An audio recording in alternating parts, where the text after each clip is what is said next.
நமக்கு மட்டும் ஏன் இப்படி நடக்குது? வாழ்க்கையில் ஒரு கட்டத்திலாவது இந்த தவிப்பு நமக்குள் வந்திருக்கும். யாருக்கும் கெடுதல் நினைக்காமல் முடிந்தவரை எல்லாருக்கும் நல்லது செய்தும் கடைசியில் நீ என்ன செஞ்ச என்கிற ஒற்றை வார்த்தை நம் மொத்த உழைப்பையும் மனசையும் சுக்குநூறாக உடைத்துவிடும். நீங்கள் எல்லோருக்கும் ஏணியாக இருக்க ஆசைப்படுகிறீர்கள். ஆனால் உங்களை மிதித்து மேலே ஏறுபவர்கள் உங்கள் முதுகிலேயே குத்திவிட்டு செல்கிறார்கள். பெரிய அளவில் ஏமாற்றம் கிடைக்கும் போதுதான் நாம் யாருக்காக இவ்வளவு வாழ்ந்தோம் என்ற ஒரு கேள்வி வரும். கவனித்திருக்கிறீர்களா? வெளியாட்கள் தரும் வலியை விட நம் கூடவே இருந்து நம்மை நன்றாக அறிந்தவர்கள் தரும் வலிதான் மரணத்தை விடக்கூடியது. நீங்கள் யாருக்காக இரத்தமும் சதையுமாக உழைத்தீர்களோ அவர்களே உங்கள் முதுகில் குத்த காத்திருப்பார்கள். உதவி செய்த கைகளே இன்று அவமானத்தால் நடுங்கிக் கொண்டிருக்கலாம். கண்ணீரை துடைக்க யாரும் இல்லாத நள்ளிரவுகளில் எல்லோருக்கும் நல்லவனாக இருந்ததுதான் நான் செய்த பாவமா என்ற கேள்வி உங்கள் இதயத்தை குடையும். உங்கள் அன்பையும் நம்பிக்கையையும் ஆயுதமாக மாற்றி உங்களையே வீழ்த்தி திருவிழா கொண்டாட ஒரு கூட்டம் உங்களை சுற்றியே உலவுகிறது. உங்கள் வீழ்ச்சிக்காக நிழலிலேயே பதுங்கி இருக்கும் நரிகளை அடையாளம் காண நீங்கள் தவறிவிடுகிறீர்கள். நம்பி ஒரு ரகசியத்தை சொல்லியிருப்போம், உரிமையோடு ஒரு விஷயத்தை பகிர்ந்திருப்போம். ஆனால் நீங்கள் எப்போது பலவீனமாக இருக்கிறீர்களோ அதே நேரத்தில் அவர்கள் உங்களை நோக்கி சில அம்புகளை எய்வார்கள். அது கேள்விகளாக வரும். என்னப்பா, என் மேல நம்பிக்கையே இல்லையா?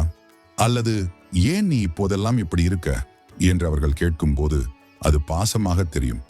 அவர்கள் காட்டும் போலியான அக்கறைக்கு பின்னால் ஒளிந்திருக்கும் ஆபத்துக்களை நீங்கள் உணர வேண்டாமா? நம்மை நிம்மதி இழக்கச் செய்யும் அந்த சூழலில் இருந்து மீள சாணக்கியர் நம்மிடம் கேட்கச் சொல்லும் அந்த 5 கசப்பான உண்மைகள் என்ன? அதை தெரிந்தால் மட்டுமே எதிரிகளின் சூழ்ச்சியை முறியடிக்கவும் நீங்கள் இழந்த மரியாதையை மீண்டும் பெறவும் முடியும். வாழ்க்கையை மாற்றப் போகும் அந்த ரகசியம் இதோ. கேள்வி 1. இன்னும் நீ அங்கேதான் இருக்கியா? இது உங்களுடைய வளர்ச்சியை மட்டம் தட்டுதல். நீங்கள் ஒரு வேலையிலோ அல்லது ஒரு முயற்சியிலோ ஈடுபட்டு கொண்டிருக்கும் போது திடீர்னு ஒருவர் வந்து, என்னப்பா இன்னும் அதே வேலையில தான் இருக்கியா? உன் கூட படிச்சவன் எல்லாம் எங்கேயோ போயிட்டான் என்று மிகச் சாதாரணமாக கேட்பார். இது உங்கள் மேல் இருக்கும் அக்கறை அல்ல, உங்கள் தற்போதைய நிலையை தாழ்வு மனப்பான்மைக்கு தள்ளும் தந்திரம். இதை கேட்டவுடன் உங்கள் மனதில் நாம உண்மையிலேயே தோற்றுவிட்டோமோ என்ற எண்ணம் விதைக்கப்படும். சாணக்கியர் சொல்றாரு, சிங்கம் பதுங்குவது பாய்வதற்குத்தான். உங்கள் வளர்ச்சியை பற்றி யாரிடமும் விளக்கம் அளிக்காதீர்கள். நான் சரியான பாதையில் தான் போய்கொண்டிருக்கிறேன், வேகம் குறைவாக இருக்கலாம், ஆனால் இலக்கு நிச்சயம் என்று ஒற்றை வரியில் முடித்து விடுங்கள். உங்கள் அமைதி அவர்களை பதற்றமடைய செய்யும். கேள்வி 2. உனக்கு ஏன் இந்த வேண்டாத வேலை? இது உங்களை முடக்குதல். நீங்கள் ஒரு புதிய தொழிலை தொடங்கினாலோ அல்லது வாழ்க்கையில் ஒரு மாற்றத்தை ஏற்படுத்த முயன்றாலோ உடனே ஒருவர் வந்து, இதெல்லாம் உனக்கு செட் ஆகாது, பேசாம இருக்கிறத விட்டுட்டு ஏன் தேவையில்லாத ரிஸ்க் எடுக்கிற என்று கேட்பார்கள். இவர்கள் உங்கள் நலனில் அக்கறை கொண்டவர்கள் போல தெரிந்தாலும் உண்மையில் உங்கள் துணிச்சலை உடைப்பதே இவர்களின் நோக்கம். நீங்கள் வெற்றி பெற்றுவிட்டால் அவர்கள் பின்தங்கி விடுவார்கள் என்ற பயம் அவர்களுக்குள் இருக்கும். உங்கள் கனவை முளையிலேயே கிள்ளுவதற்கு அறிவுரை என்ற ஆயுதத்தை பயன்படுத்துவார்கள். சாணக்கியர் கூறுகிறார், ஒரு காரியத்தை தொடங்கும் முன் அதை ரகசியமாக வை. இந்த மாதிரியான ஆட்களிடம் உங்கள் திட்டங்களை பற்றி விவாதிக்காதீர்கள். முயற்சி செய்துதான் பார்ப்போமே, அனுபவம் கிடைக்குமே என்று மட்டும் சொல்லிவிட்டு நகர்ந்து விடுங்கள். உங்கள் செயல்தான் அவர்களுக்கு பதிலாக இருக்க வேண்டும். கேள்வி 3. உன்னை பார்த்தாலே பாவமா இருக்கு, இதெல்லாம் உனக்கு தேவையா? இது பரிதாபம் என்ற போர்வையில் உங்கள் லட்சியத்தை கொல்லுதல். நீங்கள் உங்கள் லட்சியத்திற்காக இரவு பகலாக உழைத்துக் கொண்டிருக்கும் போது, சரியாக சாப்பிடாமல் தூங்காமல் உங்கள் கனவே கதி என்று கிடக்கும் போது ஒருவர் மிக மென்மையாக வந்து உங்கள் தோள் மீது கை வைப்பார். என்பா, உன்னை பார்க்கவே வருத்தமா இருக்கு, இவ்வளவு படிச்சும் உழைச்சும் இன்னும் உனக்கு ஒன்றும் அமையலையே. உன் வயசுல இருக்கிறவங்க எல்லாம் எங்கேயோ போயிட்டாங்க, பேசாம நிம்மதியா இருக்கலாமே, ஏன் இப்படி உடம்பை கெடுத்துக்கிற என்பார். இது பார்ப்பதற்கு அக்கறை போல தெரியும், ஆனால் இதுதான் மிக ஆபத்தான மெதுவான விஷயம். நீங்கள் ஒரு பெரிய வெற்றியை நோக்கி ஓடிக்கொண்டிருக்கும் போது உங்கள் வேகத்தை குறைக்க இவர்கள் பயன்படுத்தும் ஆயுதம் பரிதாபம். இவர்களுடைய நோக்கம் உங்கள் காயத்தில் கை வைத்து நீ ஒரு தோல்வியாளன் என்பதை உங்கள் ஆழ்மனதில் பதிய வைப்பதுதான். நீங்கள் சோர்ந்து போயிருக்கும் அந்த ஒரு கணத்தில் இவர்களின் போலி அனுதாபம் உங்கள் தன்மானத்தை சீண்டி உங்களை தகுதியற்றவராக உணர வைக்கும். சாணக்கியர் கூறுகிறார், யாரோ ஒருவன் உன் மீது காட்டும் பரிதாபத்தை விட பெரிய அவமானம் உனக்கு வேறில்லை. உங்களை உண்மையாக நேசிப்பவர்கள் உங்கள் இலக்கை அடைய துணையாக இருப்பார்கள். உங்களை தடுத்து நிறுத்த மாட்டார்கள். இப்படிப்பட்டவர்களிடம் விவாதம் செய்யாதீர்கள். உறுதியான குரலில் இப்படி சொல்லுங்கள். விதை மண்ணுக்குள்ள இருக்கும்போது அது அழிஞ்சு போயிட்டதா உலகம் நினைக்கும். ஆனா அது மரமா வளர்றதுக்காக எடுக்கிற முயற்சி அந்த விதைக்கு மட்டும்தான் தெரியும். என் உழைப்பு உங்களுக்கு வலியாக தெரியலாம், ஆனால் இது என் வெற்றிக்கான விலை. எனக்காக நீங்கள் வருத்தப்படுவதை விட என் வெற்றியை பார்த்து சந்தோஷப்பட தயாராக இருங்கள் என்று உறுதியான குரலில் பதில் கொடுங்கள். கேள்வி 4. எப்படி முன்னேறினான்னு எங்களுக்கு தெரியாதா? குறுக்கு வழியில போயிருப்பான் என உங்கள் உழைப்பை சிறுமைப்படுத்தி உங்கள் நடத்தையில் கரை பூசுதல்.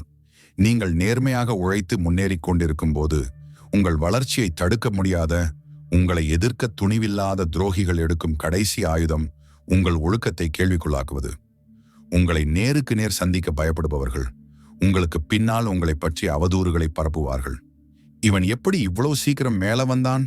கண்டிப்பா ஏதோ குறுக்கு வழியில தான் வந்திருப்பான், அல்லது இவளோட கேரக்டர் சரியில்லை, அதான் இவ்வளவு வசதி வருது என்று நச்சுத்தனமான வதந்திகளை பரப்புவார்கள். இது ஒரு சாதாரண கேள்வி அல்ல. இது உங்கள் ஒழுக்கத்தின் மீது பழி சுமத்த நடத்தப்படும் தாக்குதல். நீங்கள் இரவு பகலாக சிந்திய வியர்வையையும் நீங்கள் செய்த தியாகங்களையும் ஒரே வரியில் குறுக்கு வழி என்று சொல்லி கொச்சைப்படுத்துவார்கள். இந்த விஷயம் உங்கள் காதுகளுக்கு வரும்போது, இவ்வளவு கஷ்டப்பட்டு உழைச்சதுக்கு இவங்க இப்படி பேசுறாங்களே என்று நீங்கள் மனதளவில் உடைந்து போவீர்கள். உங்கள் வளர்ச்சியை பார்த்து மகிழ்ச்சி அடைவதை விட உங்கள் பேரில் கரை பூசுவதில்தான் இவர்களுக்கு அலாதி இன்பம். சாணக்கியர் கூறுகிறார், எரியும் நெருப்பின் மீது குப்பைகளை வீசினால் அந்த நெருப்பு அணையாது. மாறாக அந்த குப்பைகளும் எரிந்து சாம்பலாகி நெருப்பின் ஜுவாலையை இன்னும் அதிகமாக்கும். உங்கள் ஒழுக்கத்தின் மீது வீசப்படும் இந்த அவதூறுகள் வெறும் குப்பைகளே. அவற்றுக்கு பதில் சொல்லி உங்கள் நேரத்தை வீணாக்காதீர்கள். உங்கள் வளர்ச்சியை இன்னும் வேகப்படுத்துங்கள். காலம் உண்மையை உரசி பார்க்கும்போது யார் தங்கம் யார் வெறும் மண் என்பது உலகிற்கு தெரியும். உங்களை தூற்றுபவர்கள் உங்கள் காலடியில் விழுந்து வணங்கும் அளவிற்கு உங்கள் வெற்றியை அசுரத்தனமாக மாற்றுங்கள். கேள்வி 5. ஏன் இப்போதெல்லாம் யாரையும் மதிக்க மாட்டேங்கிற? ரொம்ப திமிரு பிடிச்சு அலைகிற போல. இது உங்களை குற்ற உணர்ச்சிக்கு தள்ளுதல். நீங்கள் உங்கள் இலக்கில் தீவிரமாக இருக்கும்போது தேவையில்லாத அரட்டைகளை தவிர்ப்பீர்கள். போலி உறவுகளிடமிருந்து தூரம் விலகி நிற்பீர்கள். இதை கவனிக்கும் ஒரு நயவஞ்சக மனிதர் உங்களிடம் வந்து, என்னப்பா 2 காசு பார்த்த உடனே பழைய ஆளுங்களை எல்லாம் மறந்துட்டியா? உனக்கு ரொம்ப தலைக்கணம் வந்துடுச்சு, யாரையும் மதிக்கிறதே இல்லை என்று ஒரு குற்றச்சாட்டை கிளப்புவார். இதில் ஒளிந்திருக்கும் உணர்வு பூர்வமான வலை என்னன்னா, உங்களை ஒரு கெட்டவன் அல்லது திமிர் பிடித்தவன் என்று முத்திரை குத்துவதன் மூலம் உங்களை மீண்டும் அவர்கள் கட்டுப்பாட்டுக்குள் கொண்டு வர பார்ப்பார்கள். நீங்கள் நல்லவர் என்று நிரூபிப்பதற்காக மீண்டும் அவர்களுடன் நேரத்தை வீணடிக்க வேண்டும் என்பதுதான் அவர்களின் திட்டம். உங்கள் முன்னேற்றத்திற்காக நீங்கள் கடைபிடிக்கும் ஒழுக்கத்தை அவர்கள் திமிர் என்று திரித்துச் சொல்வார்கள். இது உங்கள் நற்பெயருக்கு களங்கம் விளைவிக்கும் ஒரு எமோஷனல் பிளாக்மெயில். சாணக்கியர் கூறுகிறார், எவன் ஒருவன் தன் இலக்கை அடையத் துடிக்கிறானோ அவன் உலகத்தின் விமர்சனங்களுக்கு செவிசாய்க்க கூடாது. நீங்கள் வளரும்போது உங்களை ஒரு அகங்காரியாக சித்தரிப்பது பலவீனமானவர்களின் குணம். இப்படிப்பட்டவர்களிடம் நான் யாரையும் மதிக்காமல் இல்லை, என்னுடைய நேரத்தையும் என் லட்சியத்தையும் மதிக்கத் தொடங்கிவிட்டேன். என் மௌனம் உங்களுக்கு திமிராக தெரிந்தால் அதற்கு நான் பொறுப்பல்ல என்று அமைதியாக சொல்லுங்கள். இறுதியாக ஒன்று, இந்த உலகத்தில் எல்லோருக்கும் நல்லவனாக இருக்க வேண்டும் என்று ஆசைப்படாதீர்கள். அப்படி இருக்க நினைத்தால் கடைசி வரை உங்கள் கண்ணீரை துடைக்க கூட ஆள் இருக்காது. உங்கள் வியர்வையையும் இரத்தத்தையும் உரமாக போட்டு யாரை வளர்த்து விட்டீர்களோ அவர்களே ஒரு நாள் உங்களை அந்நியன் போல நினைத்து நிழலில் ஒதுங்கக்கூட இடம் தர மாட்டார்கள். வாழ்க்கை உங்களுக்கு தரும் வழிகள் எல்லாம் உங்களை முடக்குவதற்கு அல்ல, உங்கள் கண்களை மறைத்துக் கொண்டிருக்கும் போலி பாச திரைகளை கிழிப்பதற்கே. உங்கள் மௌனம் பலவீனம் அல்ல, அது நீங்கள் எடுக்கும் ஆகச்சிறந்த ஆயுதம். இன்று உங்களை திமிர் பிடித்தவன் என்றும் கேரக்டர் சரியில்லாதவன் என்றும் முத்திரை குத்துபவர்கள் நாளை உங்கள் வெற்றியை பார்த்துவிட்டு எனக்கு அப்பவே தெரியும் என்று வந்து நிற்பார்கள். அந்த நரித்தனமான கூட்டத்திற்கு நீங்கள் தரும் ஆகச்சிறந்த தண்டனை அவர்கள் யார் என்று தெரிந்தும் தெரியாதது போல நீங்கள் கடந்து போவதுதான். உங்களை செதுக்கப் போகிறீர்களா அல்லது சிதைக்கப் போகிறீர்களா? முடிவு உங்கள் கையில்.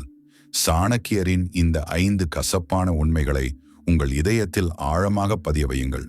இனி எவனும் உங்கள் லட்சியத்தை தொட முடியாது. எனவே எப்போதும் விழிப்புடன் இருங்க சொந்தங்களே. சாணக்கியர் காட்டிய இந்த 5 அடையாளங்களை எப்போதும் மறக்காதீங்க.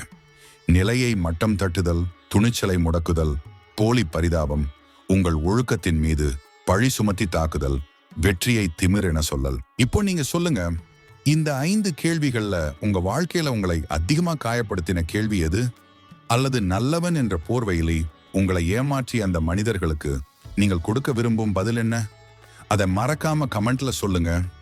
உங்க மனசுல இருக்கிற பாரத்தை யார்கிட்ட சொல்லணும்னு தெரியாம தவிச்சிட்டு இருந்தீங்கன்னா தயங்காம கமெண்ட்ல சொல்லுங்க சொந்தங்களே. உங்க கஷ்டத்தை இங்க பகிர்ந்துக்கோங்க. நாங்க உங்க கூட இருக்கோம்.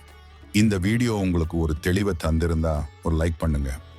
உங்க முன்னேற்றத்தை பார்த்து பொறாமைப்படுற கூட்டத்துக்கு நடுவுல உண்மையா ஜெயிக்க நினைக்கிற உங்க நண்பர்களுக்கு இந்த வீடியோவை ஷேர் பண்ணுங்க. நினைவில் வையுங்கள், உங்களை இகழ்ந்தவர்களின் முன்னால் நீங்கள் கொடுக்க வேண்டிய ஒரே பதில் உங்கள் அசுர வளர்ச்சி மட்டுமே. உங்கள் மௌனம் அவர்களை தின்னட்டும், உங்கள் வெற்றி அவர்களை எரிக்கட்டும். அடுத்த வீடியோவில் சந்திப்போம். நன்றி நண்பர்களே.